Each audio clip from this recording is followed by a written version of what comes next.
de Jésus. Alléluia. Merci Seigneur Jésus. Alléluia. Gloire au nom de Jésus. Il y a quelqu'un, Satan est un escroc. Il y a quelqu'un d'autre. C'est vraiment un escroc. Le diable est un escroc, ce n'est pas une insulte. La Bible dit qu'on peut insulter les autorités. C'est juste qu'il est escroc. Il sait qu'il est escroc. Amen. Dis à quelqu'un, Satan est vraiment un escroc. Peut-être que vous ne comprenez pas. Je vous dis ce que c'est un escroc. Un escroc, c'est quelqu'un qui te fait croire quelque chose. Et il promet de le donner en échange de quelque chose que toi, tu vas lui donner. Quelque chose qui est important, qui a de la valeur pour toi. Est-ce que quelqu'un s'est déjà fait escroquer de l'argent? Vous êtes tous fait escroquer.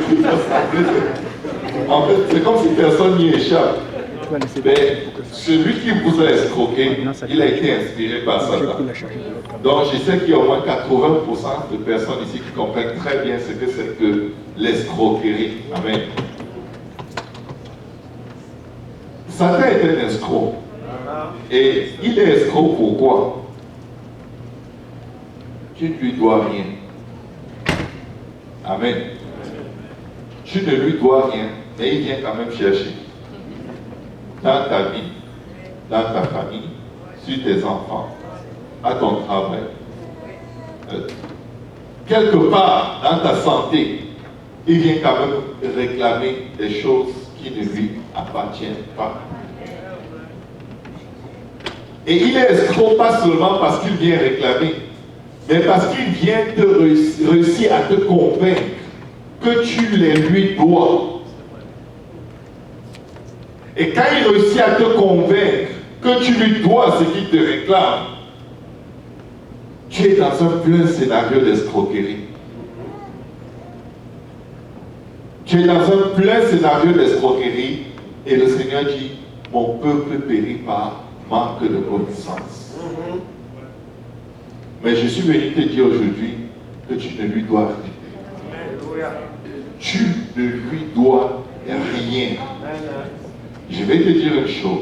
Si tu t'es repenti de tes péchés et que tu as porté le nom qui est au-dessus de tout nom dans les eaux de baptême, le nom par lequel tu obtiens la rémission de tous tes péchés, parce que tous les prophètes rendent de lui le témoignage que quiconque croit en lui reçoit par son nom le pardon des péchés.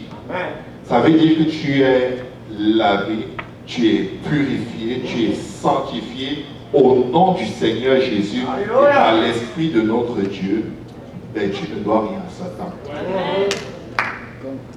Tu ne lui dois rien. Et c'est le moment pour toi aujourd'hui, quand tu vas connaître la vérité et que tu vas te rendre compte que j'étais libre depuis, tu vas pointer ton doigt dans l'œil de Satan et lui dire au nom de Jésus, le sang de Jésus, c'est contre toi. Est-ce que quelqu'un peut plaider le sang de Jésus? Le sang de Jésus. Quelqu'un dit le sang de Jésus. Quelqu'un dit le sang de Jésus. Le sang de Jésus. Le sang de Jésus. Que quelqu'un acclame le Seigneur avec le sang de Jésus. Le sang de Jésus.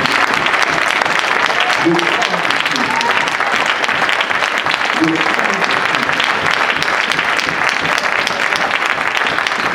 Jésus. Comment nous dit dans Ésaïe 54, verset 1 à 2. On va lire ces deux versets et on va s'asseoir. Pour gagner du temps, je veux le dire. Non! La main de l'Éternel n'est pas trop courte pour sauver, ni son oreille trop dure pour entendre.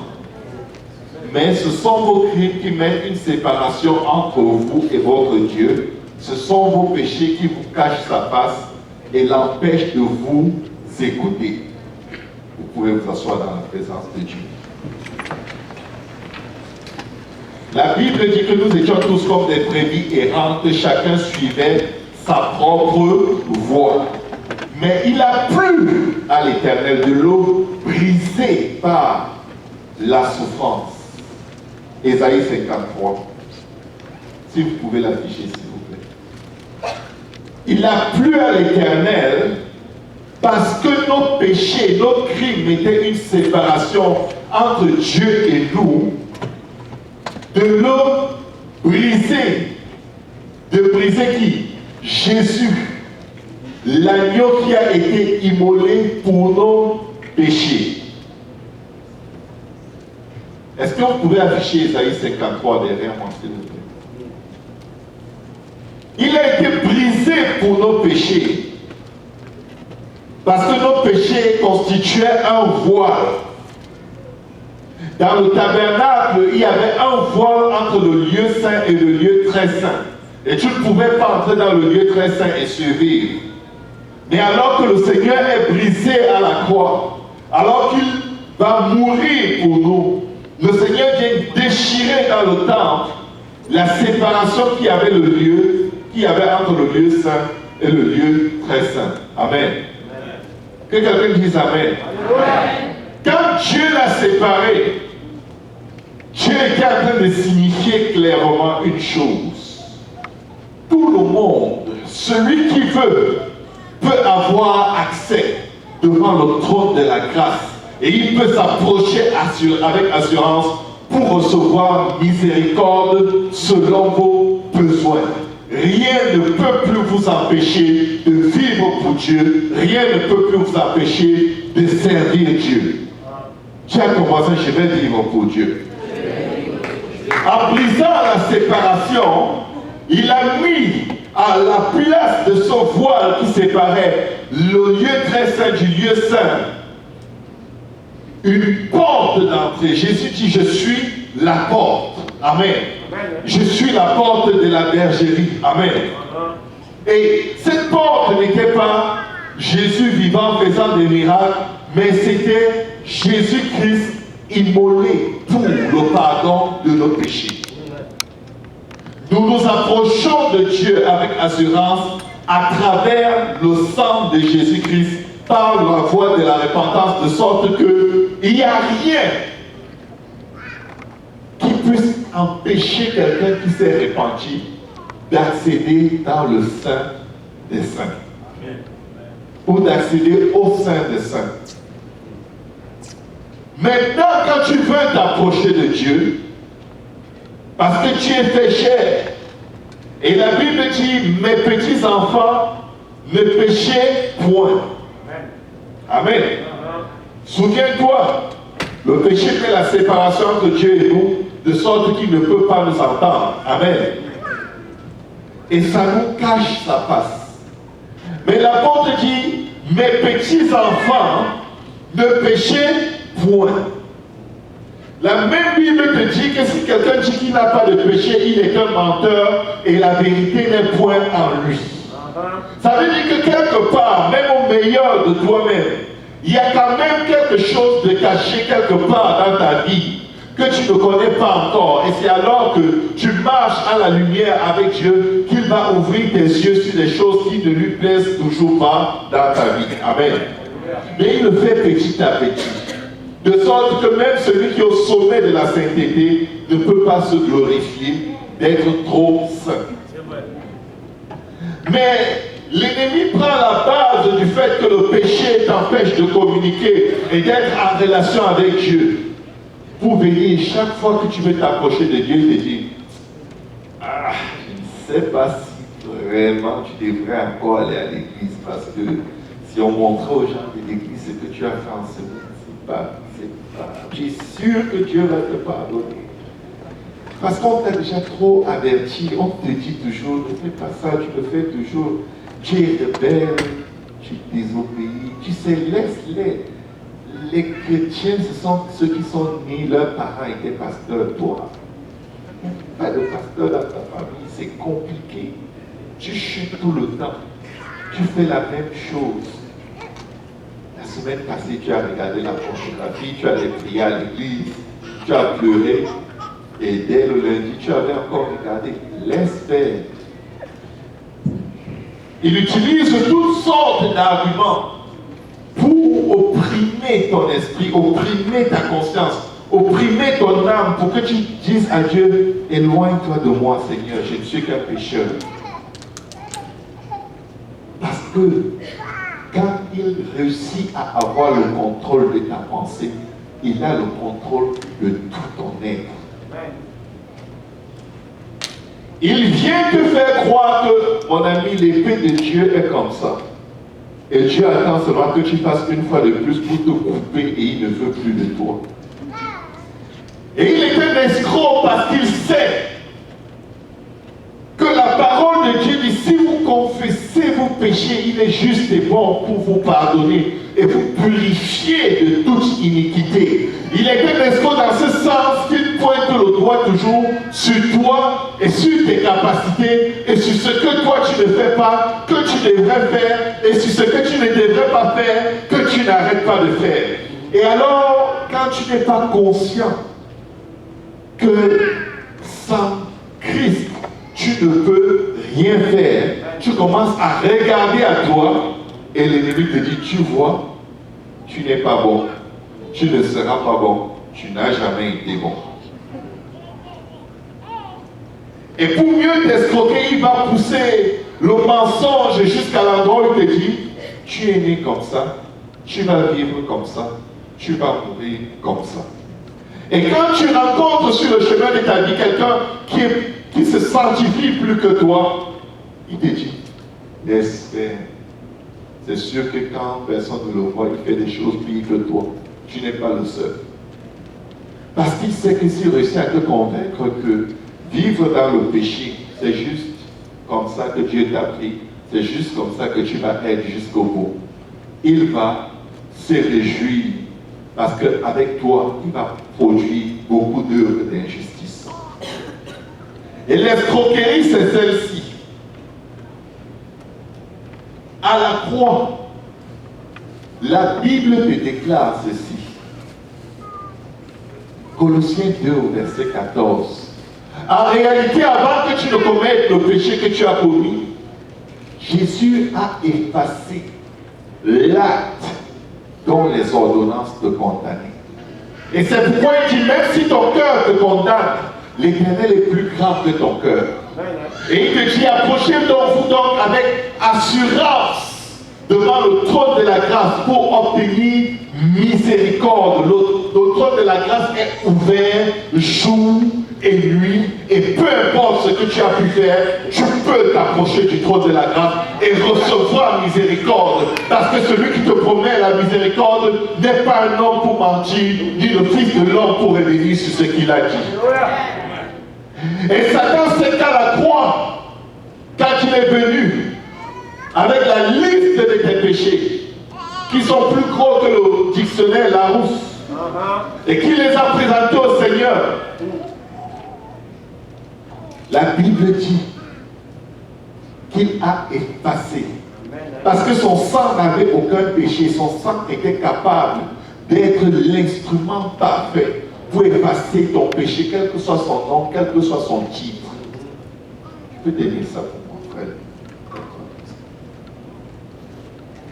Et il n'a pas juste effacé. Et regardez, le diable dire, ah, mais il y a ceci qu'il a fait, il y a la fornication, la pornographie, la pédophilie, les meurtres, le vaudou, le dodou, tous les doux possibles. Il les a fait.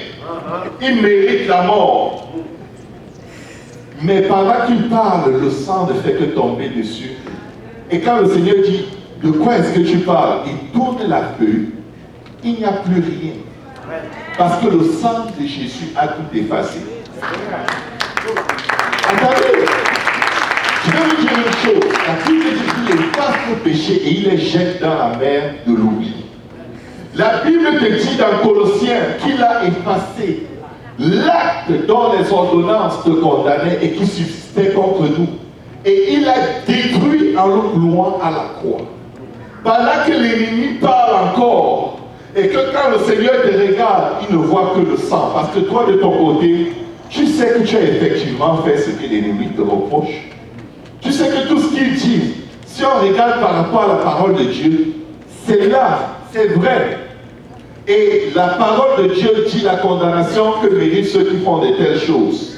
Alors le Seigneur, pour régler le compte final, pendant que Satan dit, il a fait, et que le sang est en train de passer parce que tu es dans la repentance, tu dis Seigneur, pardonne-moi, je suis pauvre pécheur, je suis né dans le péché, j'ai été enfanté dans l'iniquité, je veux que la vérité soit au fond du cœur.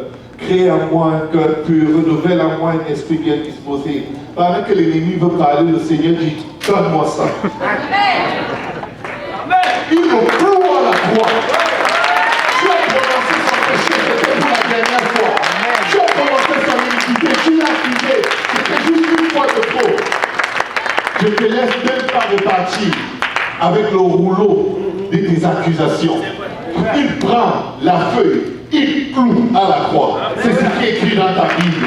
C'est pourquoi que personne ne te fasse plus de la peine. Car tu portes sur toi le masque de Dieu. Tu portes sur toi le masque de Jésus. Quand tu confesses tes péchés, il est juste bon pour te pardonner et pour te purifier de toute iniquité. Aucune âme forgée contre toi ne prospérera. Alléluia. Est-ce que quelqu'un peut dire merci Seigneur Jésus? Écoute, peut-être que tu es venu aujourd'hui fatigué dans tes pensées, plein de culpabilité, découragé. Ça ne vient pas du Saint-Esprit. Ce qui vient du Saint-Esprit, c'est ceci. Tu prends conscience de ton péché, tu as, à la place de la culpabilité, tu as la conviction que ce que tu fais est mauvais et que tu as besoin de Jésus. Et ça te fait plutôt courir vers le Seigneur. Quand quelque chose te fait fuir loin de Dieu, et quelque chose t'empêche de prier parce que tu culpabilises, que ton alarme s'allume, ce n'est pas le Saint-Esprit. Ce n'est pas le Saint-Esprit, parce que ma Bible me dit ceci. Dieu ne tarde pas dans l'accomplissement de ses promesses comme certains le pensent, mais il use de patience envers tous, ne voulant qu'aucun périsse, mais que tous parviennent à la repentance. Ça veut dire que je ne suis pas dans la repentance, je suis dans le péché. Le désir de Dieu pour moi, c'est que je parvienne à la repentance. Et tu ne peux pas avoir la repentance loin de Dieu. C'est à ses pieds, à la croix. Quand tu t'approches avec assurance devant le trône de la grâce pour recevoir miséricorde selon tes besoins. Si tu as besoin de miséricorde, le sang de Jésus-Christ a été versé pour te rendre cette miséricorde disponible jour et nuit où que tu sois. Refuse les accusations de l'ennemi de ton âme. Refuse les mensonges de Satan. Quand Satan t'accuse, dis je plaide le sang de Jésus. Que quelqu'un dise je plaide le sang de Jésus. Je plaide le sang de Jésus. Je plaide le sang de Jésus. Je plaide le sang de Jésus à mon travail. Je plaide le sang de Jésus sur mes enfants. Je plaide le sang de Jésus sur ma vie de prière. Je plaide le sang de Jésus dans mes pensées. Je plaide le sang de Jésus dans mon corps, mon âme, mon esprit. Je plaide le sang de Jésus dans ma santé. Je plaide le sang de Jésus. Satan, je ne te dois rien. Tu es un escroc. Alléluia. On arrive tout de même, malgré tout ce qu'on sait que le Seigneur a fait, à un endroit où on se retrouve à recommencer, et on a comme l'impression que cette repentance n'a servi à rien. C'est comme si c'est juste un cercle vicieux. Un cercle vicieux. Tu ne veux plus pécher, faire le mal que tu fais, mais tu le fais quand même. L'apôtre Paul est passé par là, que je vous dise, mes frères, mes sœurs. Il dit, le mal que je ne veux pas faire, c'est celui que je fais. Et le bien que je veux faire, je n'arrive pas à le faire. C'est pourquoi il vient, ayant compris quel est l'élément clé. Qu'est-ce qui peut te donner la puissance de ne pas te retrouver au même endroit encore et encore et encore assujetti à l'oppression de l'ennemi? Il dit dans Colossiens 3, versets 8 à 10. Mais maintenant, dis à quelqu'un maintenant, renoncez à toutes ces choses, à la colère, à l'animosité, à la méchanceté, à la calomnie, aux paroles déshonnêtes qui pourraient sortir de votre bouche.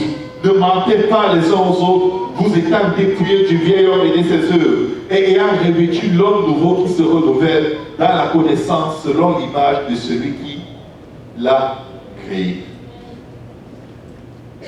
Ça semble clair, mais comment renoncer? Amen. Dis à ton voisin, tu renonces en renonçant. Tu appelles à l'existence des choses qui ne sont pas. Tu dis, je renonce au nom de Jésus. Je renonce à la colère, je renonce à l'animosité, je renonce à la méchanceté, je renonce à la calomnie, je renonce aux paroles déshonnêtes, je renonce aux mensonges, je renonce à toute œuvre du vieil homme, au nom de Jésus. Si tu connais une œuvre mauvaise dans ta vie, ne reste pas là assis en disant Seigneur pardonne-moi, Seigneur pardonne-moi. Et tu te retrouves au même endroit encore et encore et encore. Tu dois utiliser la vie, le pouvoir de la vie et de la mort qui sont au bout de ta langue et renoncer. Tu dis je plaide le sang de Jésus-Christ contre les mensonges. Je plaide le sang de Jésus-Christ contre la jalousie dans mon cœur. Je plaide le sang de Jésus-Christ contre les animosités. Je plaide le sang de Jésus. Je plaide le sang de Jésus. Parce que je veux vivre pour Dieu et je vais vivre pour Dieu. Je ne suis pas l'esclave de l'ennemi. Tu dois te le dire. Tu dois parler à toi-même. Quelqu'un va dire c'est mes faiblesses. La Bible dit que le faible dit je suis fort. Il n'y a pas de faiblesse suffisamment faible pour empêcher la puissance de Dieu de se manifester dans ta vie parce que ton Dieu ordonne que tu sois puissant. Amen.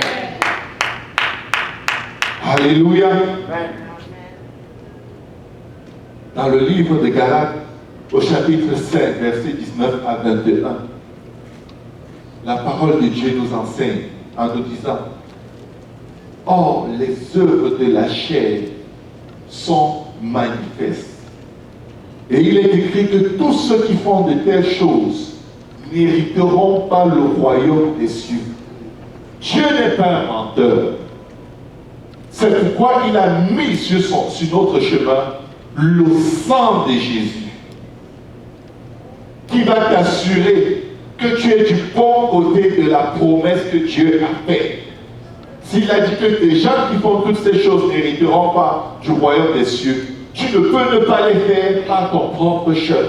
Tu as été conçu dans le péché, tu as été enfanté dans l'iniquité.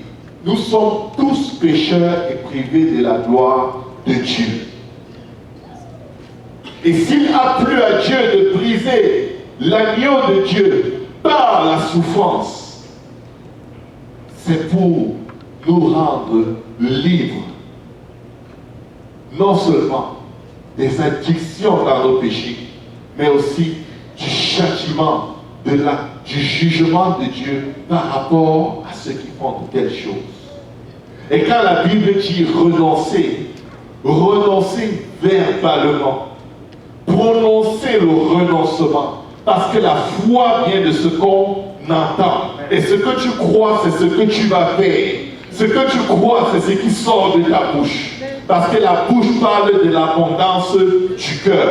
Si tu veux remplir ton cœur de bonnes choses et de la force pour renoncer et pour résister à Satan quand il te provoque, tu dois prendre la parole de Dieu et nommer toutes les œuvres mauvaises qu'il y a dans ta vie. Et si tu ne les connais pas bien, dis à l'Éternel, sonde-moi et connais-moi, Seigneur. Si je marche dans la voie de la perdition, ramène-moi dans la voie de l'éternité. Révèle-moi ma faute. Je veux me repentir parce que je veux vivre pour toi et je vais vivre pour toi. C'est pourquoi tu dois dire au nom de Jésus, je plaide le sang de Jésus-Christ contre l'impudicité, contre l'impureté, contre la dissolution, contre l'idolâtrie. Je plaide le sang de Jésus contre la magie, les inimitiés, les querelles dans ma vie, les jalousies, les animosités, les disputes, les divisions, les sectes. Je plaide le sang de Jésus contre l'envie, l'ivrognerie, les excès de table et les choses semblables. Je plaide le sang de Jésus contre la colère, Je plaide le sang de Jésus contre la calomnie, les paroles déshonnêtes. Quel que soit ce qui te dérange dans ta marche avec Dieu, plaide le sang de Jésus. Car seul le sang de Jésus va te faire sortir de ce manteau de condamnation, de péché, de la mort, pour te faire voir la gloire de Dieu. Quelqu'un ici aujourd'hui, et il a déjà dit au Seigneur, Seigneur, tu sais que je veux arrêter. Seigneur, tu sais que je ne veux plus marcher dans ces voies-là. Seigneur, tu sais que je veux aimer mon mari. Seigneur, tu sais que je veux aimer ma femme. Mais je n'arrive pas. Seigneur, mon cœur est endurci. C'est plus fort que moi. C'est comme si j'ai une boule dans mon cœur. Oui, effectivement, tu as une boule dans ton cœur.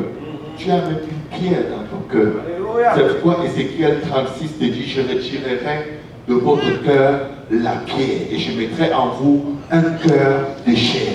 J'écrirai ma parole sur vos cœurs et je ferai en sorte que vous gardiez mes commandements et que vous observiez mes lois. Je répandrai sur vous une eau pure et vous serez purifiés.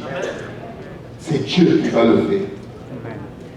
Mais il veut que tu ouvres ta bouche. Et quand Dieu te demande, qui es-tu? Si tu vis dans la fornication, dis-lui, je suis un fornicateur. Si tu vis dans l'adultère, dis, Seigneur, je suis un adultère. Si tu vis dans le mensonge, dis-lui, je suis un menteur. Crée en moi un cœur pur. Renouvelle en moi un esprit bien disposé. Si tu vis dans la drogue, dis, Seigneur, je suis indépendant de drogue.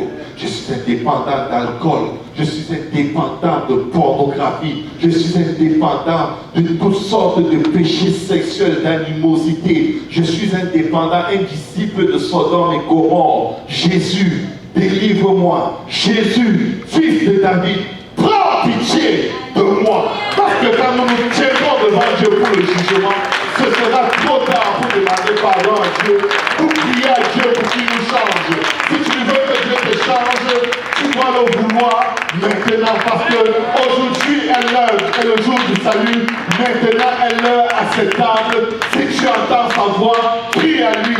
Seigneur, je sais ce que tu attends de moi, mais viens le faire en moi, parce que je ne veux pas périr dans mon péché, je ne veux pas mourir dans mon iniquité. Seigneur, je pratique le vaudou, je lis l'horoscope, je regarde des choses qui ne sont pas agréables à toi. Viens me délivrer de ces addictions. Jésus, fils de David, aie pitié de moi.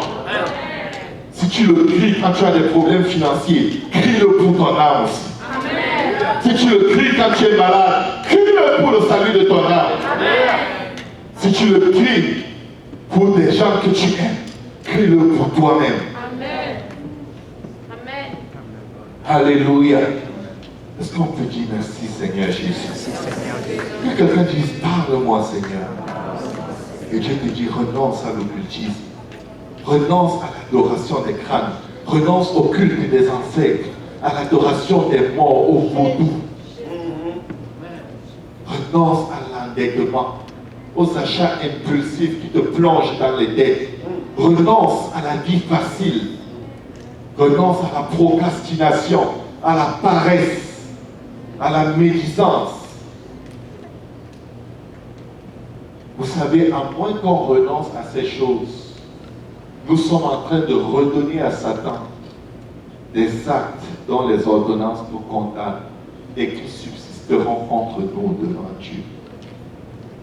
Et au jour du jugement, le sang ne sera plus disponible. Le sang, c'est maintenant pendant que tu es sur le terre. Alléluia. Jean 10, 10 te dit ceci. Le voleur ne vient que pour dérober, égorger et détruire. Mais lui, il est venu afin que les brebis aient la vie et qu'elle l'ait en abondance. Ne te fais pas égorger. Ne te fais pas voler.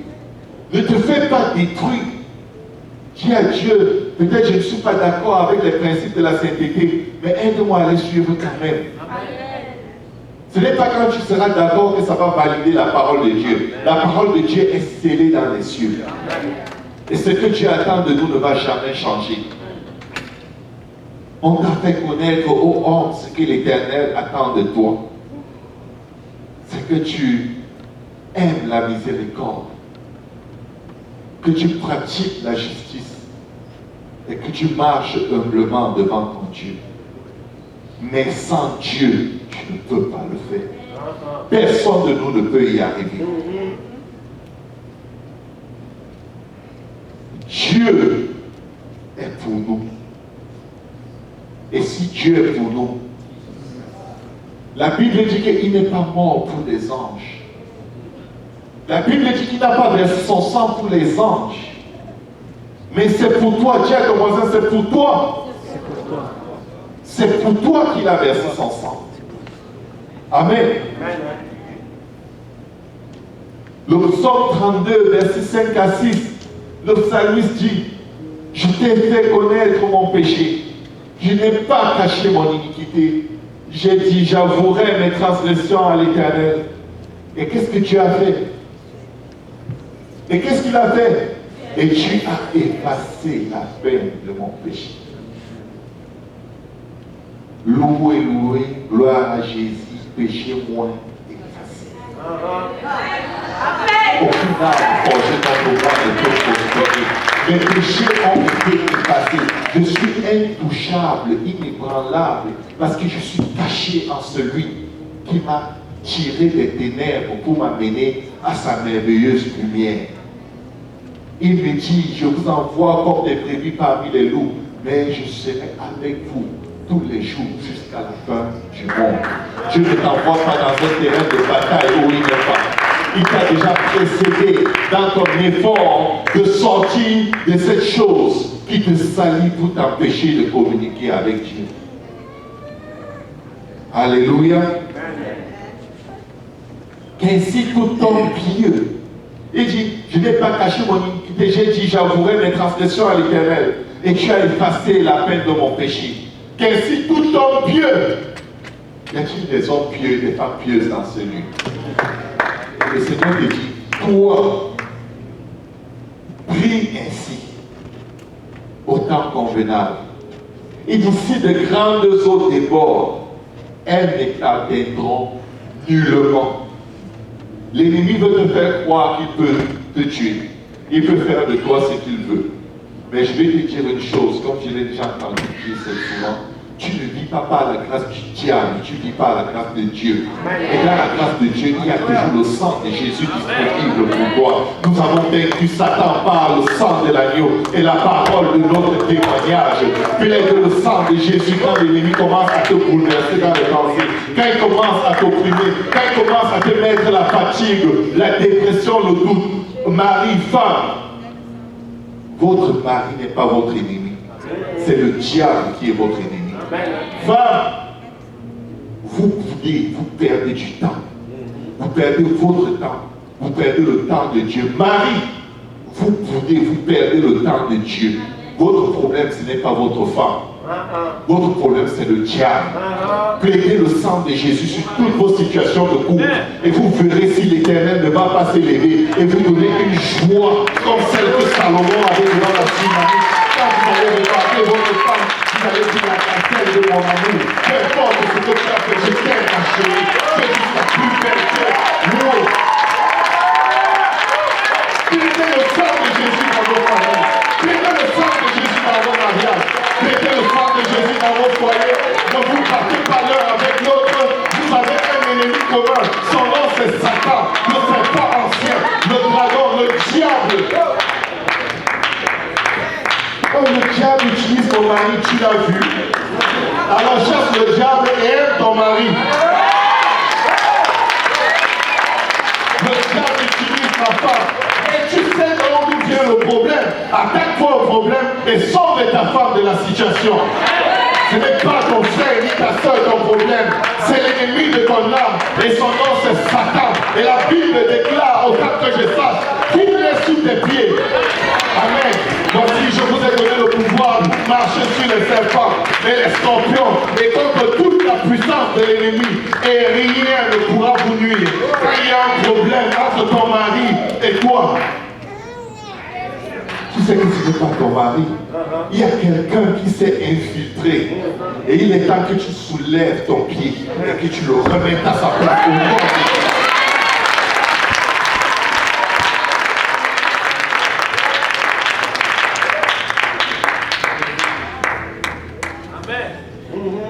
Le sang de Jésus. Satan n'a pas le choix. La Bible dit qu'il a été vaincu par le sang. J'utilise le sang, il ne peut pas être vaincu. Il ne peut pas rester là.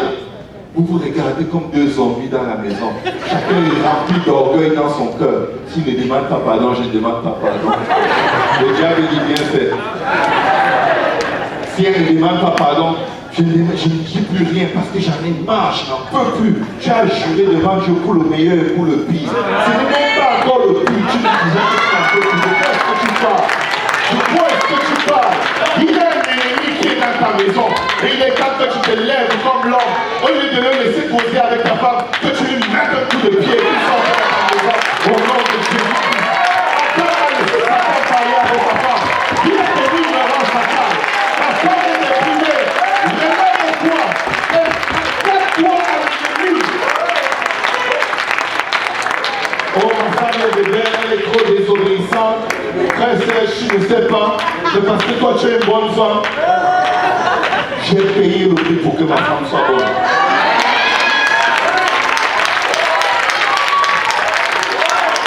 Je ne suis pas assis à bouder quand elle boudait. Quand elle boudait, je parlais. Quand elle boudait, je lavais ses pieds, je lavais les affaires.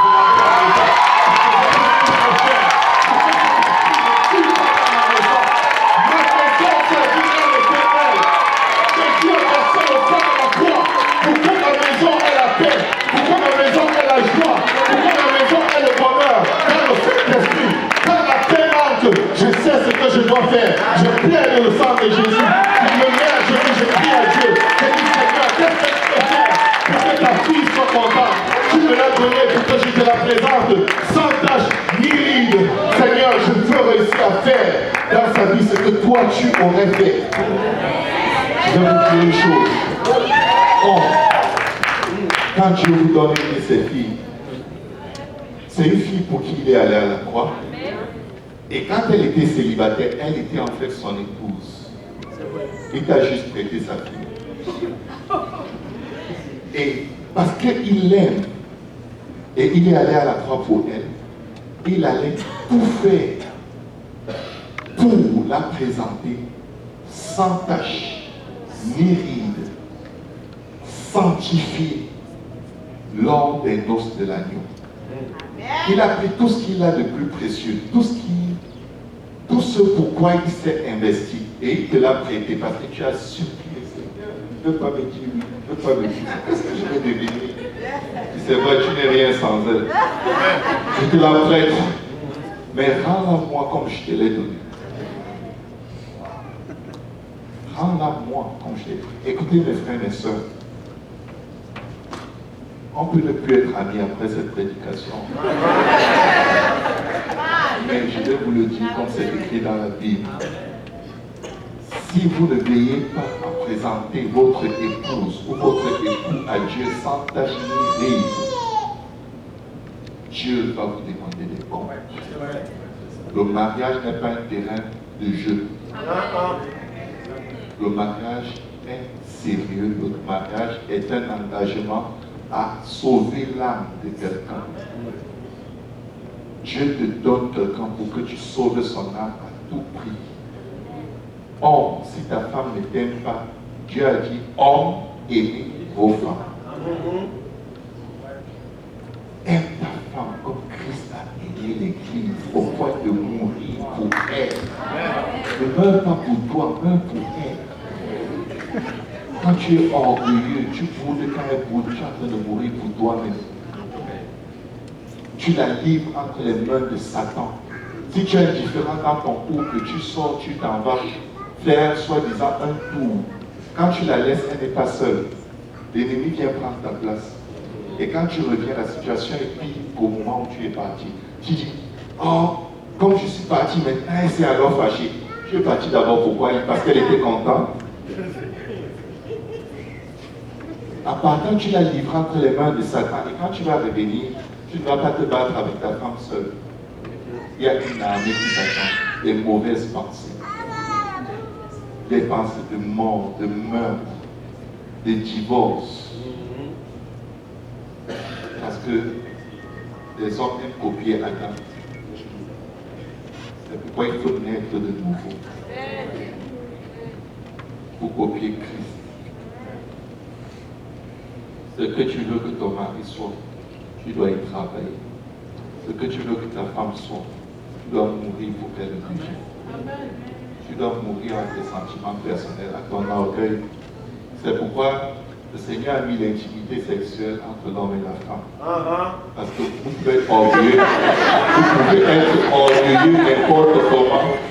Quand après 2, 3, 4 semaines, sans vous voir, la progestérone et la testostérone en raison de vous, vos pieds commencent à se toucher. J'espère qu'elle va me dire non. Et comme elle aussi, elle est fatiguée de n'avoir pas été là-bas avec toi depuis, pour la première fois, elle ne pose pas ton pied quand tu la touches. Et là, vous vous jetez l'un sur l'autre comme le coq et la poule. Et bien après, vous ne vous parlez plus. Vous êtes en train de jouer à quoi? Le Seigneur revient. Aimez-vous. Aimez. Le Seigneur revient.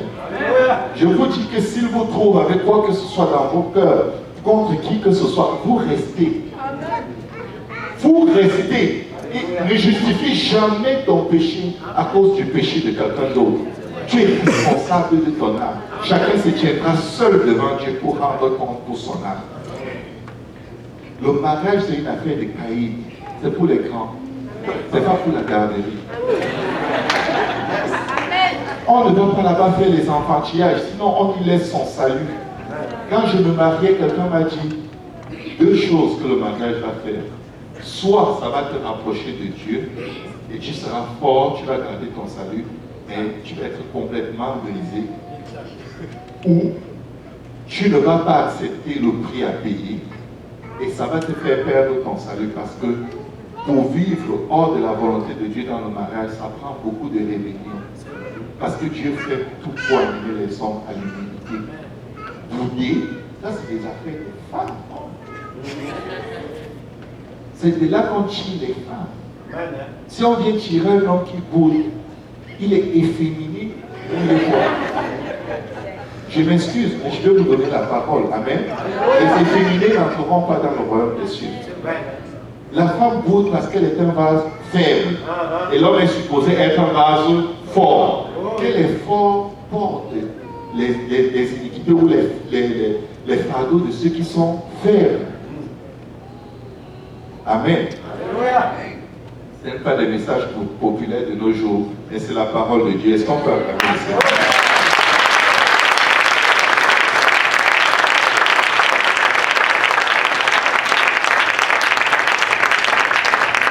Nous n'avons pas à lutter contre la chair et le sang, mais contre les dominations. Que quelqu'un dise les dominations. Contre les autorités. Que quelqu'un dise les autorités. Les princes de ce monde des ténèbres.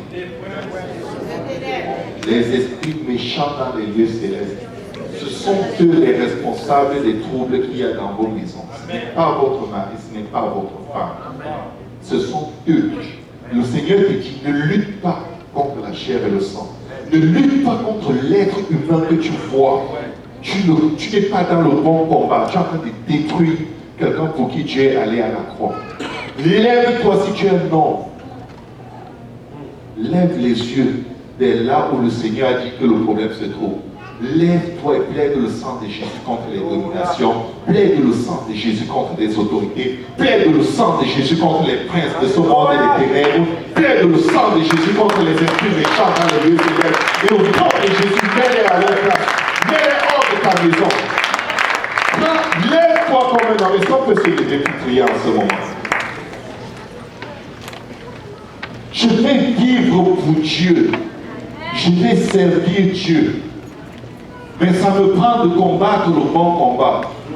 Certains considèrent le bon combat comme survivre leur mari ou leur femme. Ce n'est pas le bon combat, ce n'est même pas un combat. C'est une perte de temps. Le bon combat, c'est contre les autorités, les dominations, les princes des ténèbres dans les lieux célestes. C'est contre Satan qui veut vous convaincre d'être dans l'amertume. Pardonne-nous nos offenses comme nous pardonnons à ceux qui nous ont offensés. Si tu n'as pas le pardon, tu as 0 péché pardonné depuis je ne sais pas combien de temps. Le Seigneur dit, si vous ne pardonnez pas à vos prochains leurs offenses, votre Père qui est dans les cieux ne vous pardonnera pas vos offenses non plus. Quand tu cours, c'est parce que tu n'as pas pardonné. Point barre. Non négociable. Quand tu as de l'attitude, c'est parce que tu n'as pas pardonné. Tu es en train de dire à Dieu, moi je suis un ange. Je ne commets jamais de péché. Je ne fais jamais rien de bien. Regarde, j'ai des ailes toutes blanches. Mais eux, ils me dérangent. Moi, je ne peux plus supporter ça. Je ne fais jamais rien de mal et à moi, on fait toujours tout le mal. Dieu dit, tu es un menteur, la vérité n'est point en toi. Tu as ta part de responsabilité dans la situation. Confessez vos péchés à Dieu. Amen. Amen. Est-ce qu'il y a quelqu'un qui veut vivre pour Dieu? Est-ce qu'il y a quelqu'un qui a décidé de vivre pour Dieu? Alléluia. Il est facile d'être un pharisien. Les pharisiens avaient des belles robes, ils paraissaient très saints, toujours très spirituels, très pieux, très souriants quand il faut sourire, pas souriants quand il faut être sérieux. Mais Dieu ne les connaissait pas. C'est facile d'être pharisien dans la maison de Dieu. Mais Dieu aujourd'hui est venu nous dire, soyez réels avec moi si vous voulez vivre pour moi. Il faut reconnaître que tu as un problème d'attitude, tu as un problème de ci, de ça, de drogue, d'alcoolisme, de n'importe quoi. Sois réel avec moi et je vais t'aider à être réel avec ton prochain. C'est parce qu'on n'est pas réel avec Dieu qu'on n'est pas réel avec nos prochains, avec nos maris, nos femmes, nos enfants, nos collègues. Le Seigneur veut faire quelque chose dans la vie de quelqu'un aujourd'hui. Tu peux te repentir de tes péchés et te faire baptiser au nom de Jésus-Christ aujourd'hui, afin de donner à Dieu le droit de rentrer dans ta vie et enlever ce que l'ennemi a caché, qui est réservé comme une bombe à retardement, pour te faire paraître pur et sale devant Dieu au jour du jugement. Dieu nous demande de paraître devant lui sans tache ni ride. Quelqu'un va te crier à Dieu et lui dire, crée en moi un cœur pur, Seigneur. Mets le pardon dans mon cœur, Seigneur. Guéris mon cœur, Seigneur. Enlève les blessures du mariage, Seigneur. Aide-moi à pardonner, Seigneur. Je vais te sauver, Seigneur. Papa, que mon âme ait de la valeur à mes propres yeux, plus que cette situation, plus que ce problème, Seigneur. Oh Jésus, aide-moi. Est-ce qu'on peut s'approcher de l'autel en ma prière? Si quelqu'un n'a pas encore été baptisé au nom de Jésus, il peut l'être aujourd'hui. Nous avons des vêtements de rechange. Cette transformation dans nos vies est appelée la nouvelle naissance. C'est pourquoi le Seigneur dit, si un homme est né de nouveau, il ne peut voir, il ne peut entrer dans le royaume des cieux. Si un homme est né d'eau et d'esprit, il ne peut entrer dans le royaume des cieux. Dieu résiste aux orgueilleux et fait grâce aux hommes. Alléluia. Dis Seigneur, je veux vivre pour toi et je vais vivre pour toi. Prends mon cœur, Seigneur. Prends ma vie, Seigneur. Prends-moi tout entier, Seigneur. Travaille en moi. Mets le pardon dans mon cœur, Seigneur. Ne me laisse pas être le même, Jésus. J'ai besoin de toi, Seigneur. Au nom de Jésus. Alléluia. Alors que les musiciens vont.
poids de ton sang.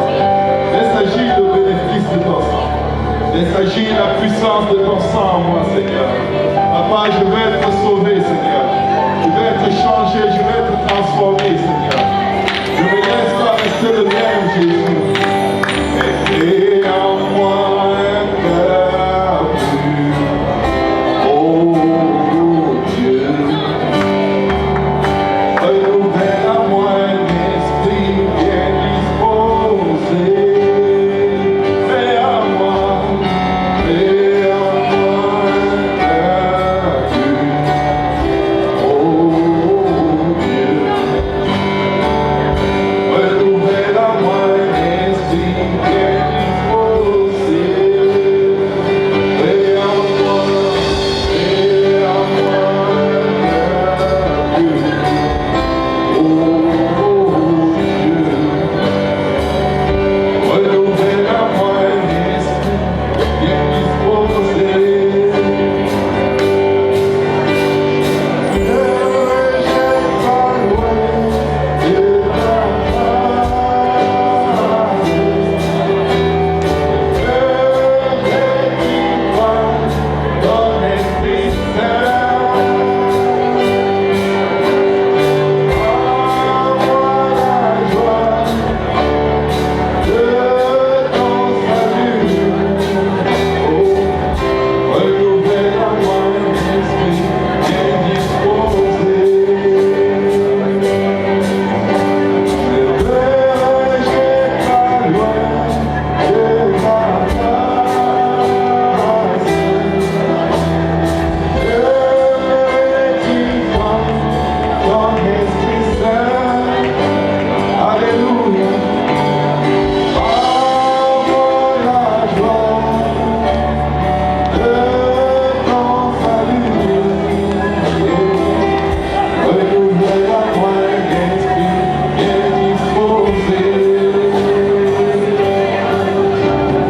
Fais à moi un cœur. Parle à Dieu du fond de ton cœur. Parle à Dieu du fond de ton âme. Dis à Dieu, dis Seigneur, je ne veux plus être le même. Je veux changer, Seigneur. Je veux pardonner, Seigneur. Je veux aimer, Seigneur. Je veux sortir, Seigneur, des commérages, Seigneur. Je veux sortir de l'iniquité, Seigneur.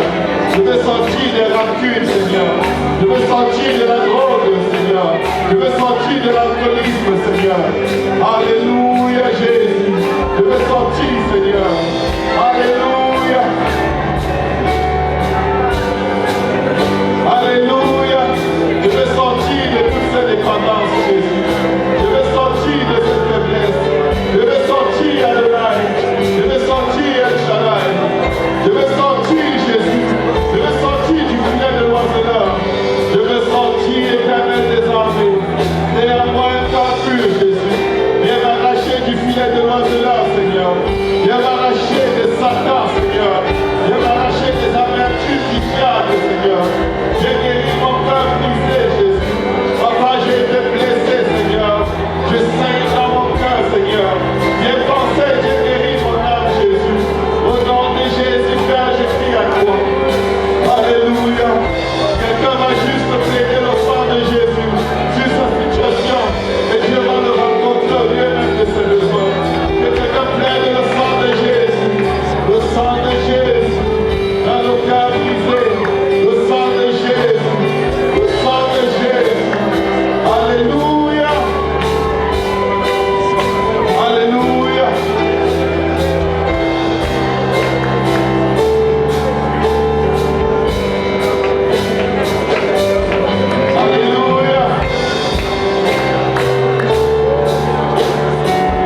nous réjouir avec une âme qui va être baptisée au nom de Jésus.